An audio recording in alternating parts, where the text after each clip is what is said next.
Oui, Monsieur le Président, chers collègues, en préambule, nous souhaiterions, le groupe Modem et Apparentés, nous associer à vos propos concernant Henri Emmanuelli et sa disparition, mais également rendre un hommage particulier à notre ancien collègue, ancien président de groupe, Jean-Charles Paris. Jean-Charles, vous l'avez rappelé, a siégé dans cette collectivité de 1991 à 2010. Il a siégé sans discontinuer dans notre groupe longtemps présidé par Jacques Castin, dont il prit la suite quelques années plus tard en tant que président de groupe.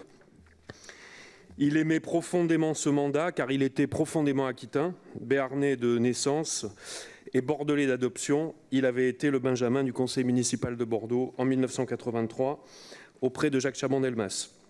Et il était profondément attaché à la région comme, disait-il, c'était son expression, la collectivité des ressources humaines. Sa voix résonne encore dans cet hémicycle, ses argumentations, sans notes, ses envolées, ses coups de gueule parfois. Nous étions présents pour l'accompagner vendredi dans sa commune de Lons. François Bayrou a eu des mots très beaux à cette occasion. Vous étiez représenté, Monsieur le Président, et vous avez eu, vous aussi, les mots qu'il fallait. Nous voulions très sincèrement vous en remercier. Je souhaiterais ensuite, et sans transition, aborder à mon tour le dossier des dérives financières de l'ancien exécutif de la région Poitou-Charentes, sous les présidences successives de Ségolène Royal, puis Jean-François Macaire. Nous vous l'avons déjà dit, jusqu'à présent, Monsieur le Président, vous avez fait le job sur ce dossier en termes de transparence. Vous avez pris les dispositions nécessaires en ce sens, notamment au travers de l'audit flash et de la saisie de la Chambre régionale des comptes. Et dans le cadre de la Commission des finances, nous vous donnons acte de ceci. Pour autant, on sent poindre chez vous une tentation qui consisterait à tourner la page un peu vite, peut-être par peur d'un grand déballage compliqué à gérer dans votre majorité, et c'est ce qui semble expliquer votre réaction face à l'initiative de nos collègues des Républicains, à savoir la non-inscription à l'ordre du jour du point évoqué par Yves Damécourt tout à l'heure. Soyons précis, si tourner la page veut dire se tourner vers l'avenir, nous sommes d'accord. Mais si tourner la page veut dire passer l'éponge sur les responsabilités passées, nous sommes en profond désaccord. Car nous sommes très attachés à la notion de responsabilité politique. Et en la matière, les faits décrits par la Chambre régionale des comptes sont si graves qu'il ne peut y avoir un déni de responsabilité pour les vrais décideurs, qui sont les décideurs politiques. On sait qu'il existe un dispositif, celui de la Cour de discipline budgétaire et financière, qui par nature ne peut concerner que les cadres administratifs. Ce n'est pas satisfaisant car, nous le redisons, la responsabilité est politique.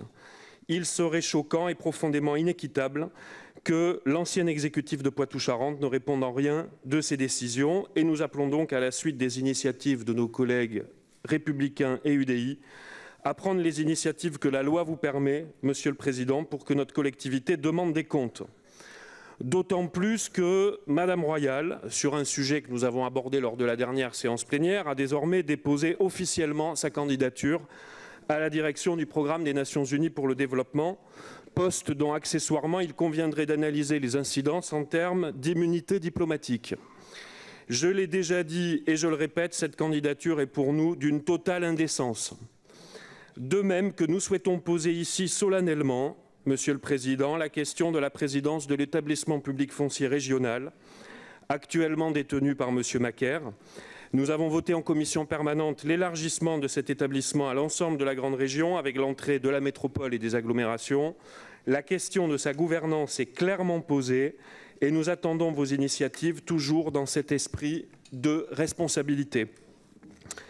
Par ailleurs, lors de la dernière commission des finances, il nous a été présenté les résultats d'une analyse sur les enjeux liés aux garanties d'emprunt, avances remboursables et autres participations extérieures dont on sait que c'est un des points sensibles de l'ancienne gestion de Poitou-Charentes.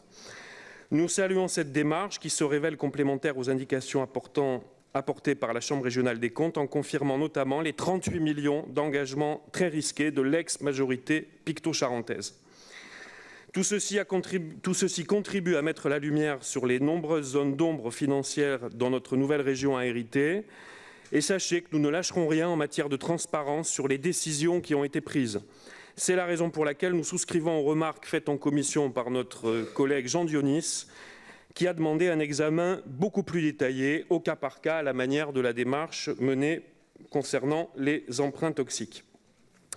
Enfin, Monsieur le Président, nous voulons dire ou redire avec force qu'il faut arrêter de parler du problème de Poitou-Charentes. Il n'y a pas un problème... Écoutez la suite. Il n'y a pas un problème de Poitou-Charentes. Il y a eu un dysfonctionnement extrêmement grave de l'ancien exécutif et des anciens présidents de la région Poitou-Charentes. C'est totalement différent.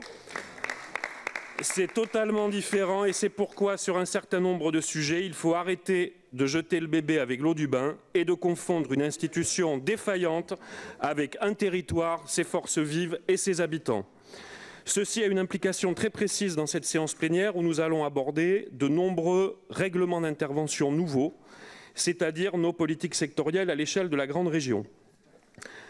Personne n'a la science infuse ou la vérité révélée.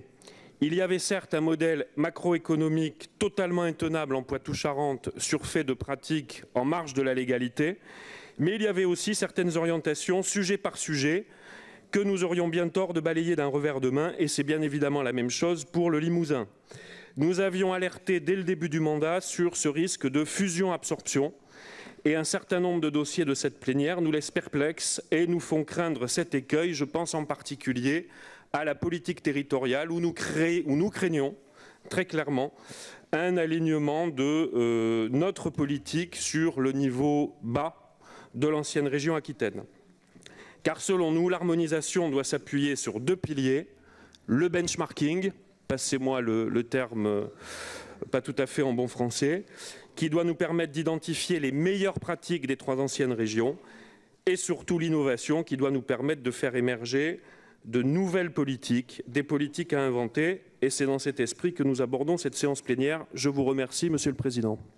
Monsieur le Président. Merci. Alors, il y a Véronique Ablin.